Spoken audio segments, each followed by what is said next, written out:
আমার যখন রান্না বান্নাতে একদমই মন বসে না, তখন কিন্তু আমার যেমন মন চায় আমি তেমন করেই কিন্তু রান্না করি। আমি নিয়ম করে রান্না করি না, তবে মাশাআল্লাহ যেমন করেই রান্না করি তেমনই কিন্তু খেতে অনেক বেশি মজা হয়।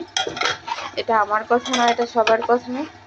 তো চটপটি রান্না করতেছি, আমি কিন্তু মশলা টশলা কষাই নিয়ে সব রকমের মশলা দিয়ে সুন্দর করে মাখায়ে তারপর হচ্ছে পানি দিয়ে দেবো একবার।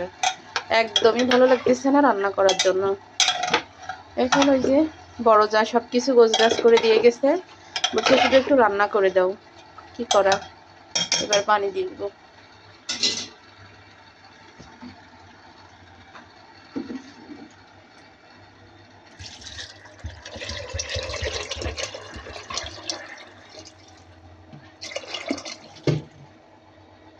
এর ভিতরে তো আরো অনেক বেশি গুঁড়া মশলা দিতে হবে, এই জন্য তত একটা মশলা মানে যতটুকু প্রয়োজন ততটুকু দিচ্ছি।